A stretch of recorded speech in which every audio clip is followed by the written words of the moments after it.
of the Planning Committee of CCTA. We now call this meeting to order. Would you please give your attention to this short video?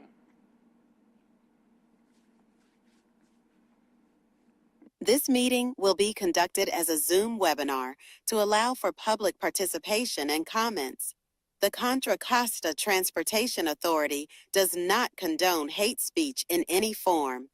We continually strive to make life better for all members of our community and create an atmosphere where everyone feels a sense of safety and belonging. We ask that anyone who wishes to speak does so with civility, respect, and kindness for others. Public speakers will have up to 3 minutes to speak. The chair will call upon public speakers at the appropriate time. Each public speaker is requested to state their name and organization, but providing such information is voluntary. Public speakers who wish to speak in person should submit a public speaker card to the clerk. Public speakers participating by Zoom who are wishing to speak should use the raise hand feature or dial *9 if participating via phone. Written public comments received in accordance with the teleconferencing special notice on the meeting agenda will be provided to the members. If authors of any written correspondence would like to speak during the meeting, they should raise their hand or submit a public speaker card. Thank you for participating in a meeting of the Contra Costa Transportation Authority. Thank you. Terry Ann, may we have a roll call, please? Commissioner Armstrong? Here.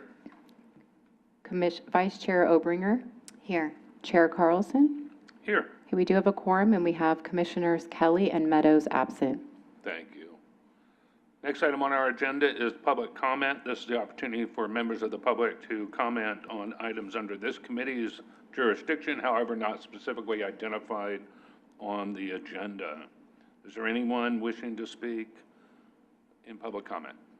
We don't have any public comments right now in person or verbal, but we did get a written public comment from Suzanne Howard that was distributed to the members ahead of the meeting. Thank you. It'll be added to the minutes. With that, we'll move on to item 3, which is our consent calendar. Does anyone want to pull anything? All right. Do we have any public comment on consent?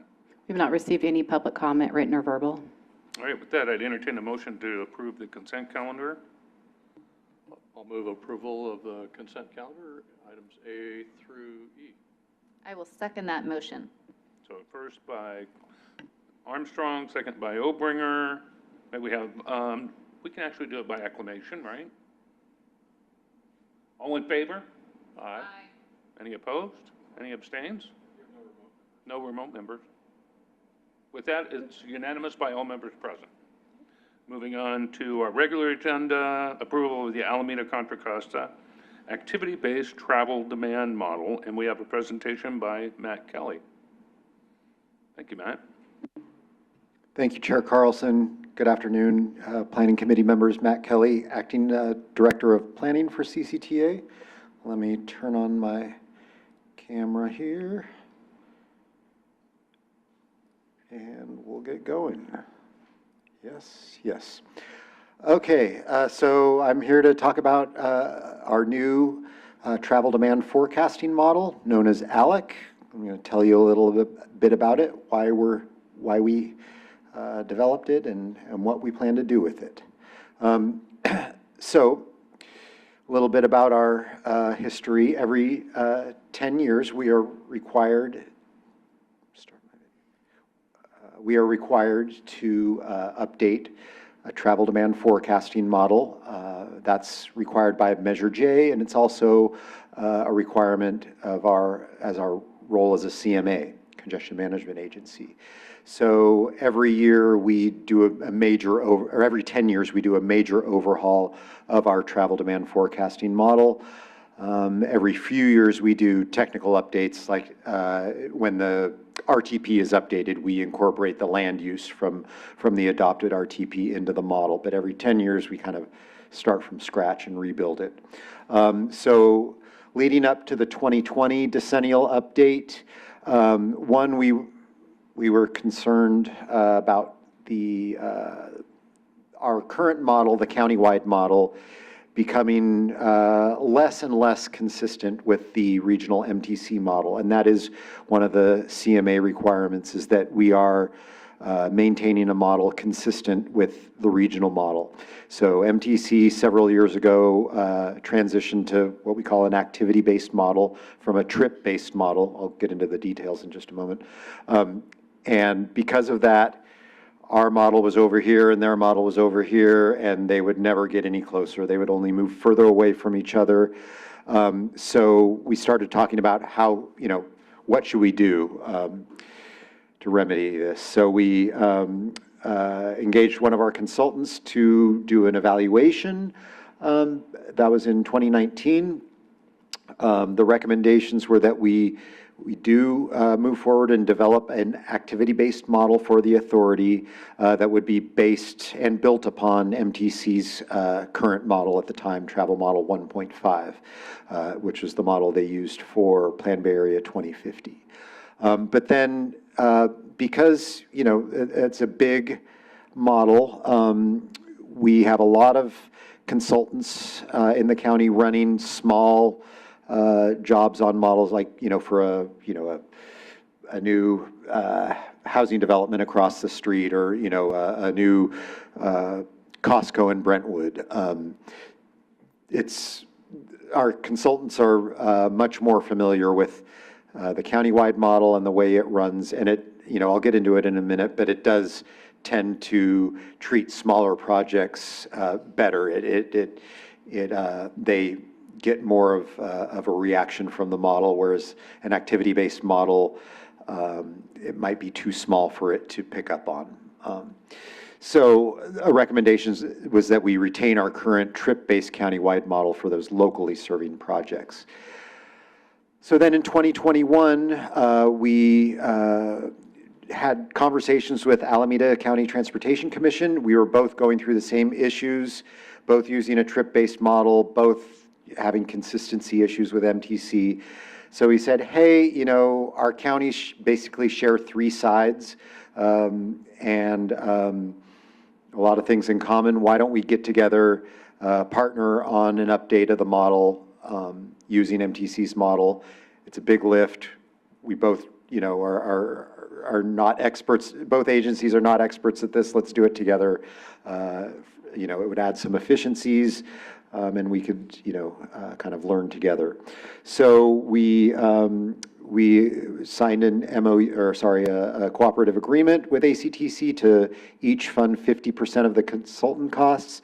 CCTA agreed to manage the consultant contract, and we engaged with WSP in spring of 2021 to develop the model. And we established a working group, a technical working group that was a subcommittee of our technical coordinating committee that guided the process and reviewed key deliverables at key milestones. So the objectives overall were to adapt or adopt that MTC model structure so we can maintain consistency, that we migrate the strategies from the 2050 RTP, Plan Bay Area 2050. That includes, the freight model, pricing, so we can look at, all lane tolling or different pricing scenarios if we wish. Also kind of overall upping frequencies on transit, things like that were part of Plan Bay Area 2050. We retained that functionality should we wish to use it. We also added detailed networks and zones. That's what the model is built on, the roadway and transit networks, and then the land use zones. That's what provides all the inputs to the model. So we added detail to those networks and zones for the two counties, whereas we left the rest of the Bay Area kind of untouched, only adding detail to our two counties. And then we added San Joaquin County to the 9-county model structure. Alameda County had already had San Joaquin as part of their model. MTC doesn't. So we chose that, because CCTA has projects that cross between the two counties, that it would be a benefit to both counties to add San Joaquin. So we borrowed their structure from the SJ-COG model and appended it onto ours. And then, as I mentioned, one of the objectives was to really build some efficiencies into the effort. So we're getting basically $1 million project for $500,000 by partnering, and then leveraging our data subscriptions. We used our streetlight data subscription to validate the Contra Costa portion of the model where we didn't have traffic counts, so that really helped out a lot. The major tasks of the model development were to develop a new street base layer using OpenStreetsMap. It's open source. It can be edited by anyone. It's not proprietary, so we thought that would be a great base map for the model, so it could be easily edited. To incorporate Plan Bay Area 2050 land use, to code the networks, both the transit and the roadway network with all the improvements from Plan Bay Area 2050, to calibrate and validate to 2 base years, 2015 and 2020, and then develop forecasts for years, kind of a short-term 2035 and a long-term 2050 forecast. And then something we did that was unique to this, most other agencies haven't done this, is we developed a training program for using the model. As I said, there's a lot of consultants out there that are using our model. They've been using it for the last 20 years. They may not have ever used an activity-based model. So we wanted to make sure we kind of leveled the playing field, so all our consultants out there who are working for the local agencies, the lead agencies out there, your jurisdictions, that they were ready to go when you had a project for them. So we developed a 3-day training session, 1 day kind of an intro that was virtual that we invited local staff to, and then a 2-day in-person training session for the consultants. So it was hands-on, using the model. We gave them scenarios. They were able to run the model right in the room behind you. And there was, we had about 12 different consultants represented, and there was a lot of positive feedback from that, just, thanking us for getting them up to speed on a brand new model, because they don't normally get that. We taped it on Zoom, so we're able to post it on our website, and any new users of the model can now use the video training. And we have a special website set up using a site called GitHub, which is popular amongst the modeling crowd. And then we're doing some sensitivity testing right now. We picked a couple of projects, real projects, just to see how the model is reacting. As I mentioned, some small projects don't show up in a large model like this, so we wanted to take kind of a variety of projects. The San Pablo Avenue BRT project, the Concord reuse project for land use, and then Alameda County project, new express lanes on 580, and are running it through the model. All 3 have shown good response from the model, and we will be documenting that, those sensitivity tests. So what is different between our current model, the countywide model, trip-based, and ALEC, the activity-based model? So the basics are that they measure travel differently. The trip-based model looks at individual trips. So it looks at me going from my house in El Cerrito this morning to directly to here in Walnut Creek. Whereas the activity-based model looks at my whole pattern of travel. So it would have picked up on the fact that I came here and then went and got a coffee across the street, and then I came back, and then I went to the store during lunch, and then back to the office. So it picks up on all of that activity. So a lot more trips, a lot more detail. So it uses different time periods. The old model focuses on peak hour, peak period, whereas activity-based models look at the entire day. You can, it looks at peak spreading where the demand is too much for the peak hour and the peak spreads across several hours, so it can do a good job of modeling that. Where the current model, it's like it either fits into a peak hour or a 3-hour peak period, and that's it. So land use detail, our current model has about 1,300 travel analysis zones in the 2 counties. This model now has 6,000 plus zones between those, so a lot more detail. And then in terms of sensitivity, the trip-based model is good at picking up on changes in infrastructure, especially if it's new capacity and new demand on the system. Whereas the activity-based model picks up, it also picks up on infrastructure and demand, but it does a really good job of picking up on behavior and seeing how people react to pricing and transportation demand management strategies and working from home. It does a lot better job of tracking that and forecasting that into the future.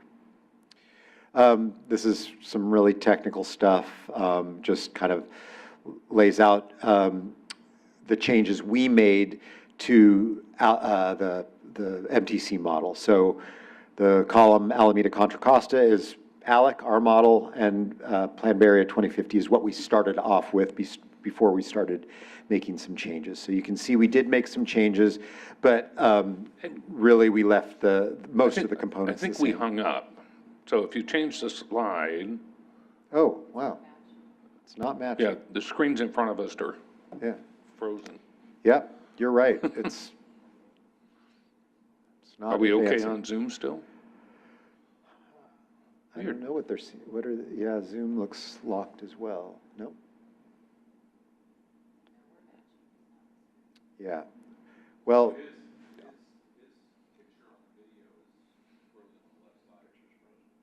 Yeah. Oh, my.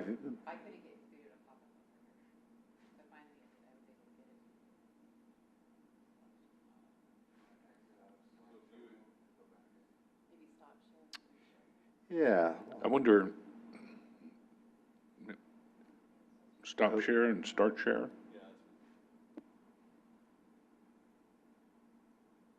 It's weird, it's not giving me, it's only giving me the ability to share, not to stop share, so. Okay. There we go, stop share.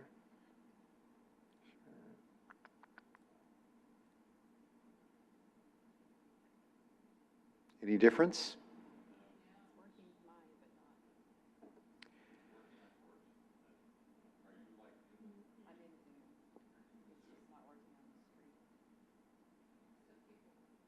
So people watching remotely I can think still they see? can. Okay, okay.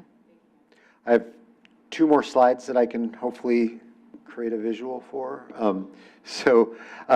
Uses of the model is the next topic. So we've created some kind of broad, high-level recommendations.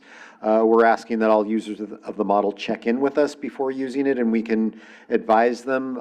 And actually, that's required because in order to get the inputs of the model, they need to contact us anyways. So we have kind of a gate there that we can use. So in terms of the types of use, we're recommending that the county-wide model, the current trip-based model, be retained for certain types of projects, generally when they are locally serving, so something that would serve a local jurisdiction as opposed to a sub-region or the county or beyond the county. So for a general plan update for a city, they could use the old model. However, the county's general plan, a countywide transportation plan, integrated transit plan, something like that that's county level or regional would use the new model. For land use projects, housing under about 1,000 units, we'd recommend you could use the current model. Over 1,000 units, like the Naval Weapons Station, use the new model. Now I've already got a consultant who's got a smaller development who does want to use the new model, which is certainly allowable. You know, it's really up to the lead agency in consultation with their consultant and then talking to CCTA to make that decision. For commercial projects, once again, going back to that locally serving versus regionally serving. So, you know, a small grocery store, a restaurant would be considered locally serving. A hospital, a mall, or large shopping center, or a business park would be regionally serving. For transportation improvements, same idea. A local arterial or a local bus route would be analyzed, using the new model, or the old model, sorry, and regionally serving transportation improvements like a major freeway improvement, a BRT, or a BART improvement, regional rail, would necessitate use of the new activity-based model. So like I said, we want to be talking to the users of the model and make sure they understand the appropriate uses, but ultimately it's up to them. They can choose between the models.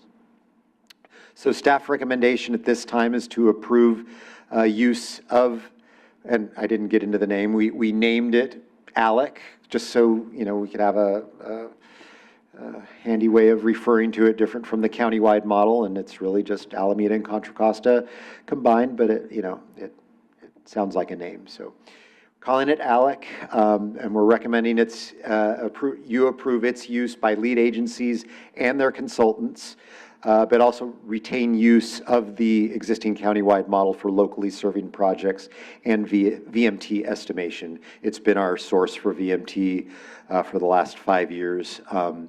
And because the VMT estimates from the two models differ, we'd rather stay with the countywide model for estimating that. Next steps would be to make necessary updates to our technical procedures for those uses of the model, to document those sensitivity tests and just overall comparisons between the two models, and then provide ongoing technical support to model users. So that is my presentation, and I can take any questions. And that's ALEC right there. Thank you for the presentation. After we take a look at it here today, does this go to the full authority board as well? Yes. Okay, all right. And I guess the only other question I had was maybe it's too technical to even ask, but it's like, I get it when you're describing going from El Cerrito to Walnut Creek and the trip-based thing, you can kind of, it's pretty clear metrics there and things, but how does this model figure out that you went to some place like Starbucks, or you went out to lunch, or you went to the cleaners and picked it up? And again, I don't know how these algorithms or these models kind of all work, but how do they make some assumption in the modeling to figure out the behavior and the activity? Yeah, I probably should have done a little model 101 today. So the model isn't actually tracking me on my trip from El Cerrito to Walnut Creek. It basically, based on where people live, and that's the land use inputs, knowing that, you know, within this traffic analysis zone here, there's, you know, 800 residents and 5,000 jobs. So it knows what's going on here. It knows what's going on in every zone around the county. It then uses the transportation system and the cost of transportation to get people from their residence to their job, and it assumes lots of other individual trips. It creates a tour for people each day. It synthesizes it, and it's different every time you run the model. Yeah. So it basically knows there's a whole lot of people out here, you know, trying to get to jobs, and there's not a lot of jobs out here. So it's also validated to counts. So it knows how many people cross all the bridges each day. It knows how many people are taking BART each day, and it uses those real-world numbers with the synthesized land use and jobs to create tours for everybody. And so, okay, yeah, thank you. Again, I didn't want to get too technical on that, but that makes sense. Yeah. It's a model. It's a model. Bottom line. Like a weather model, like Yeah. any of these models. So there's a lot going on, and the activity-based model is doing a whole lot more than our current model. So it takes a lot longer to run, like 24 hours as opposed to, 6 hours or 8 hours. So, we wanted that, the ease of use of the existing model to be retained for a lot of our small projects out here. Yeah, so, yeah, to me, it makes sense, the movement to this new model. It seems will be more in alignment with consistency, it'll be more cost-effective overall, so it makes good sense to me.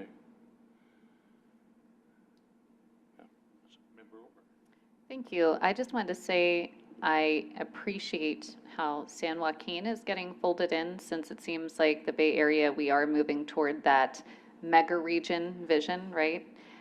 So I think that makes a lot of sense. And just in terms of cost, I just heard you talk about how it takes longer to run the model. So is there some kind of cost differential to doing this model versus the ALEC model versus what we currently have? Yeah, consultants who run the ALEC model will need to upgrade their operating, their RAM, the memory, all those good types of things. Most are doing it in the cloud, but yeah, they will need to consider that. Most consultants already are running activity-based models and have that in place, but there are a few smaller consultants around that will have to upgrade. So, for me, and I don't want it to sound like I'm picking on MTC for any reason, but, they come up with new and innovative ways, let's say, of doing things, like moving to an activity base. But in this process, do they also provide technical assistance as we're moving into their new and innovative ways of projecting our future? I will say they didn't, when they first transitioned to activity-based, they weren't, inviting everybody along, like, hey, let's all do this together. Since then, there's been a lot of conversations with MTC. We had them as part of we had a monthly meeting with them just for this model update, just so they knew what we were doing. And actually, we found a lot of issues with their model when we opened up the hood, so there was a lot of two-way conversation there. So they learned a lot from us. Now other counties are doing the same thing. Most of the, probably after this year, most of the counties will have done the same transition. And I think what MTC, knowing that now, MTC I think has learned a lot about what the CTAs want. And I think ultimately the goal is for MTC to produce a model that the counties can just adopt or use directly from MTC. So there's not 9 separate or 8 separate model creation efforts going on around the Bay Area, all trying to do the same exact thing. Yeah, I just, again, it didn't feel like in the beginning, when I had heard about their plans, it didn't feel like we did a technical working group, right? We're working with Alameda and we're bringing people in and we're discussing, because we want to know the impacts on our partners and their systems and what we're trying to accomplish. And we need that with MTC, because they are the Bay Area's Regional Transportation Commission. I mean, they're the ones that are leading a lot of these charges. So I think having that door open is really important as we move into however we refresh this or other regional planning initiatives that we see through MTC and across the partnership across the Bay Area. So thank you. Appreciate the work and the presentation. Chair, can I just make a few quick comments really quick? Apologize. Yes, of course.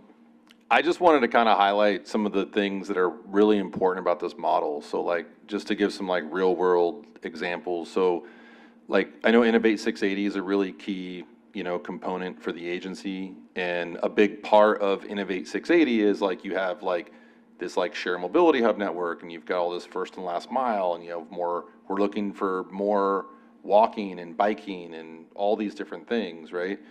Well, when we had with the current model, it was very difficult and almost impossible to really assess the goals and the metrics to the extent for the program. So we really couldn't line up and really determine like how, in a really efficient way, cost-effective way to do that. And so with this new model, we're able to really look at that kind of thing, you know, and be able to better do it in a cost-effective way.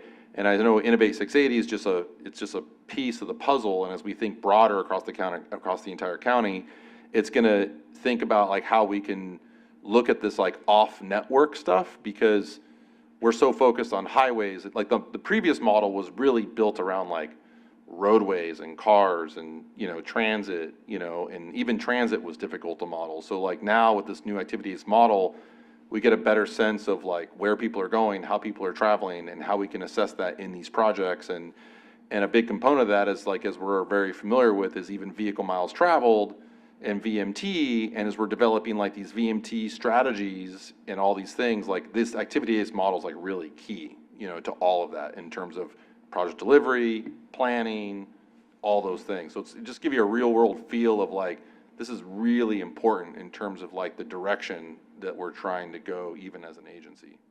Yeah, to your point, and coming from much more of a lay perspective in the sense of it felt like the old model, really that's what it was about, was VMT, right? And we could measure that, but not necessarily attribute reductions and or increases to anything other than more cars on roads or highways.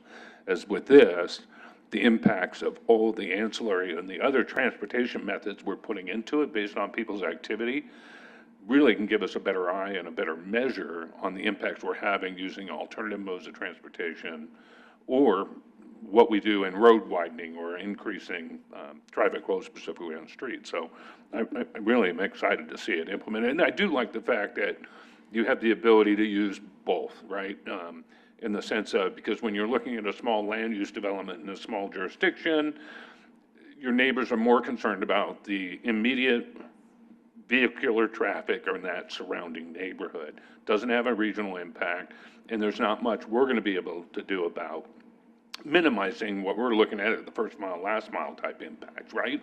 So I think this, when we're coming to a regional, and like Concord, when the reuse project moves forward, that's a significant development with significant regional impacts on all of our modes of transportation. And applying this model will be much more beneficial to the work they want to do and benefit the whole region and surrounding communities. And again, those that border on jurisdictions, the impacts we're getting out of San Joaquin County, or what you might find at the county line, where suddenly it's, well, it's not our problem, it's now Alameda's problem. Well, we're impacting each other. And so I think having this in a broader sense and bringing Alameda, let alone San Joaquin, to the table, I think was a huge win for us and for the region. So perhaps MTC will, I sound like I'm picking on MTC today, but perhaps they'll recognize that we are a leader in our Bay Area community. Perhaps. Maybe.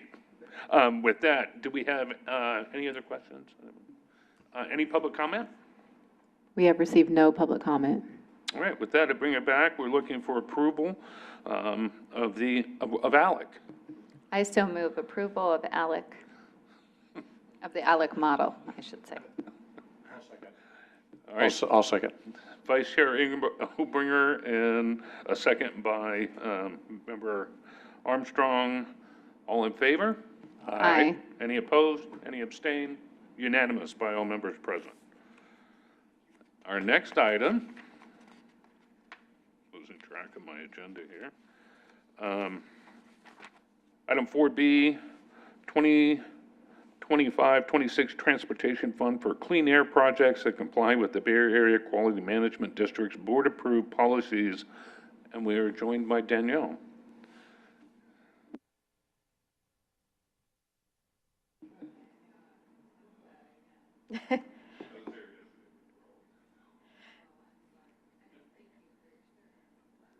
Very much. Thank you. Thank you, Chair Carlson and Planning Committee. It is time of year again where we are approving our fiscal year now 25-26 TFCA 40% fund projects. We approved the funding agreement with the Air District in July through the board, and this is a presentation of the projects that we have selected as our call for projects that started in May.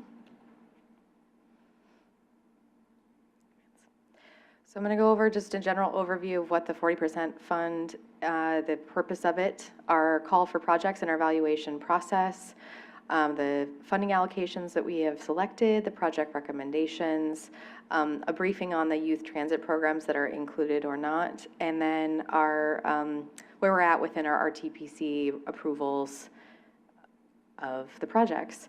So the TFCA 40% fund, we adopted a new policy in the spring of 2024, so we're now in our second cycle under that policy. For the fiscal year 25-26, we had about 1.9 million available for projects. We have some rollover funds from SWAT projects that were not expended in previous years that will come up a little bit later on. But otherwise, we put out a call for projects May 29th.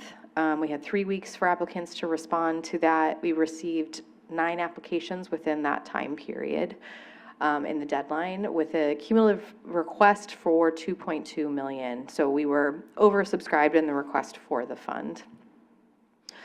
Of the proposals that we received 3 that were for countywide programs and 6 that were for sub-regional. Of the countywide programs, one of them is traditionally through our kind of CCTA 511 program. One is through the City of San Ramon, and another is administered by WICTAC. So like I said, the total fund request was about 2.2 million. We had about 1.9 available. So we worked with our staff, we reviewed all the applications to confirm that they were meeting the requirements of the Air District. The biggest and the one you guys hear the most about, our cost effectiveness ratio, and making sure that they were under the maximum threshold for cost per ton or emission. And then we also worked with the RTPCs to negotiate and figure out where we were going to cut to get down to our budget for the year. And I think came to a pretty satisfactory across all kind of compromise to make sure that we're still funding all the projects we wanted to, that we were bringing expansions in some of the programs where we could, and making sure that we were starting to spend down that SWAT rollover as well. So this is the breakdown across the subregions. We have a formula allocation that is adjusted, and then I mentioned that COVID era rollover funds for SWAT that we were incorporating it into it, but you can see that we balance across the subregions that they're all getting equal benefit for the funds expended. They are obviously splitting the benefit of the countywide programs, and then they get credit for the subregional programs that they each have individually within that. This is a breakdown of all the projects. So the top one being the full countywide 501 CCTA program. I'll go into more detail on the next slide on that. But that includes the entire 511 countywide branding, our website, our social medias, the phone line, as well as the TDM commute and school incentives, which includes Pass to Class, seasonal programs. We also, under countywide, we have the van pool program, which is administered by the City of San Ramon. We have the Guaranteed Ride Home program, which is administered by WICTAC. And then for sub-regional, in Transpac, we have Walk and Roll, which is going to be expanding to more schools. In East County, we have the expansion of Tri-Delta's Try My Ride. And then in Transplant, we also have now a new rollout of Walk and Roll in East County. And in SWAT, we have the City of Lafayette La Miranda School Bus Trip Reduction Program and City of San Ramon's Traffic School Bus Trip Reduction Program. And then in West County, they have their full commuter incentive program as well. I wanted to show you guys a little bit more of a breakdown on the overall countywide programs that are administered by the 511 Contra Costa team. So I mentioned the branding, so the website, the social media, mapping, surveying, e-newsletters. It also includes our year-round TDM incentive programs like Big Win on Transit and our weekly Spare the Air initiative incentives. And then I mentioned the school programs. We have Pass to Class, we have the Summer Bike Challenge, we have Winter Walk Challenge, school pool, carpooling, Bike to Work Day, and then other national and regional TDM campaigns. And then this benefit, as I said, spreads across the subregions. I wanted to specifically mention youth transit, as this has been a really important topic that we've kind of talked a lot about in the last 6 months of with the new policy and then with the increasingly difficult cost effectiveness ratios that we're meeting with the Air District, we were no longer able to have our summer youth program as it no longer met cost effectiveness after last year. So this was our first, the current fiscal year that did not have the summer youth program. And in kind of reaction to that, a lot of the transit providers chose to do the summer ride free program. We did not receive an application for the youth ride free program until after the deadline, but we still went through the exercise of evaluating it for cost effectiveness and having a discussion with the Air District about it to make sure that we were giving a solid answer and we knew what was possible. And unfortunately, it did not meet cost effectiveness. So we're in a situation where both our former summer youth program and the new youth ride free program are not eligible for TFCA funds. So at this point for our youth transit programs, the only program that is meeting cost effectiveness and therefore eligible to use TFCA funds is our Pass to Class program. So we are continuing to fund that program, but what we've done with our application this year for Pass to Class is trying to add some flexibility that if we come up with funding outside of TFCA to support an extra 2 to 3 months within a youth transit program, that we can try and combine surveys and other data collection to see if there is a hybrid program for the future that we can explore. So CCTA, myself, we're going to be leading the effort to come up with cost estimates of how much additional funding we need to locate to do the additional 2 to 3 months of youth transit programming. And then we'll go through the RTPCs to identify that fund, get the approvals necessary for that, and then coordinating with all of the transit providers to ensure that our surveying before and after and throughout the pilot program is collecting the data that we need to potentially have a modified program in the future. And I'm happy to answer any more questions on this or bring it back. I do sit on the Air District Board. And again, the cost effectiveness is really tied to the reduction in greenhouse gas emissions. And so when we talk about programs like this, because I'm a big fan of it, when it comes to CCTA or other regional or sub-regional planning organizations, the cost effectiveness can be broader than that in the sense of getting, a benefit to our students and other things. So it's really specific to TFCA, and it's not like we're abandoning hope. Thanks. Yeah, the challenge is the cost is so much higher and it's impossible to meet cost effectiveness, particularly on the Youth Ride Free program, because the way that the TFCA program is set up is that it's, in order for it to be a pilot, a transit pilot, which is what we are trying to assume it needs to be new service, which means new routes, new buses, in order to have a higher cost effectiveness threshold that we are working under. So there's no way to make it work essentially under this. But that doesn't mean that it's not a priority and that there isn't potentially other funding that we can use to get to this. Thanks.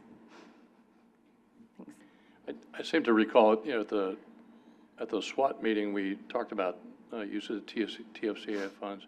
Yep. But I thought we got hung up a little bit on the data collection piece. And that there is some data being collected, but it's not, there's a difference with what's being collected versus the amount of collection that's needed to justify the program or something like that. Is that right? Yes. So within the Pass to Class program, the way that we are able to meet the cost effectiveness and show the cost effectiveness is because we are surveying the parents of the students to ask them, right, by using transit, how many trips are you not taking in a single occupancy vehicle? What trips are you replacing? So that the critical information is that surveying of the parents that tells us the trip replacement and the trip reduction that helps us meet that calculation. Because of like Youth Ride Free, it's great that we're reducing the barrier of entry for a student just to get on the bus, but by having a student just get on the bus, we've lost the connection to them directly to know, would you have done something else? Yeah. So that is our kind of missing crucial piece, is that we don't have a way of verifying that that trip would have been a car trip or wouldn't have been taken in general. Okay, thank you. I guess the other question I had was, you mentioned a couple times about the carryover funds from the Santa Ramon project. What was that project that got carried over? I didn't quite see it called out here in the presentation, but what was that all about? It was from COVID era time, so our policy used to be that if funds were not expended in a certain year, it would just roll over to the next year into that same subregion. What ended up happening is subregionally, funds were not being expended fully, and we kept getting these rollover situations. So we've since updated the policy so that it will go back into the greater fund, and hopefully it's, keep expanding the entire fund. This one specifically, I think was from, I want to say it was 2023. There's about $270,000 that was left over from a SWAT project. So we need to figure out how to spend it down. We've decided that we're going to do it incrementally so that it doesn't feel like such a burden to the other subregions, that they're feeling like they're taking a cut as we're making up for the SWAT allocation over the next couple of years. And so this year we just used a portion of it to meet the full request that came from SWAT this year for the school programs, the school bus programs. Okay, all right, thank you. And I guess the other thing I'd say is, I know on the project recommendations that with you've got the traffic school bus reduction program, for simplicity's sake, you say City of Santa Ramon, but traffic is really a broader program, multi-city program with Danville and Alamo and Black Hawk, the unincorporated areas and things like that. They're just the administrator of the funds. Yeah. So they cover the reporting and the programming of it. Right, okay, all right, thank you. So our next steps, we've been going through the RTPCs to get approval. Unfortunately, the TransPlan meeting on October 9th has been canceled from the conflict with League of Cities. It has now been rescheduled to October 16th. So pending, the approval of this will be pending that final board approval from TransPlan. We don't anticipate any changes or pushback on that. Just want to let you know that everyone has approved it except at this point, TransPlan. So I'm seeking approval of this resolution and expenditure of these funds for this program list of projects that I presented to you, and hopefully carrying out our TFCA 40% fund program this year. Thanks. Wonderful. Thank you. Any other questions? Okay. I don't think so. I just wanted to say thank you for explaining clearly the cost efficiency piece, because we have had many conversations about trying to expand the school bus, the free school bus program, and so thank you. I'm sure others have explained it clearly before, but now I do understand what the real issue is. So look forward to continuing to try to figure it out. Yeah, that cost efficiency, and we do this with the 60% funds as well at the Air District, and looking at the different projects that we might choose to fund and the cost efficiency of that, and what the benefit is. When we come back here, it's definitely the youth ride free. Getting our youth transit trained and onto the systems are really, I think, a priority for us, at least at Transpac, right? I think across our Absolutely. regional And I think, yes, planning SWAT and too. CCTA. In some of the conversations we had, okay, so the cost efficiency is kind of a barrier. We can't use TFCA funding, but it was also, we do want to know the benefits, the costs, the use, all these different things. So how do we do that and reduce the barriers? Do you Yes. just open the doors and any kid under 18 gets on the bus, but then we don't know usage and real benefits from that? So then do we find another way to at least track usage and how far that goes, so we can see that there, one, is a benefit, and two, that we're gaining ridership. And that's why I'm a big fan of transit training, is, I consistently say, if I can get on BART and get to the city, I'm fine. But if I have to take some other transit to get to BART BART, and yeah. get off BART and get on another transit system, I'm kind of confused. I changed my phone this week, got a new phone. When I went to move my Clipper card to my Google Wallet, you can't do that without calling customer service, because I forgot to delete it off the old phone. And so there's challenges even in our technology and how we track some of these things. So it really does. We want our students to ride the bus, we want our youth to ride the bus, but how do we do it and know how well we're doing it? So with that, any public comment? We have not received any public comment, written or verbal. Awesome. All right, I will bring it back to the board. Do I have a motion? I move approval of the Resolution 25-31-G. Beautiful. I'll And I will sec- second. Oh, I'll second. All right. So, Okay. Vice Chair Obringer, a second by Member Armstrong, all in favor? Aye. Any opposed? Any abstains? Unanimous by all present. Do we have any other correspondence or communication? Item 5. None? All right. None. Seeing none, commissioner comments? Staff comments? None?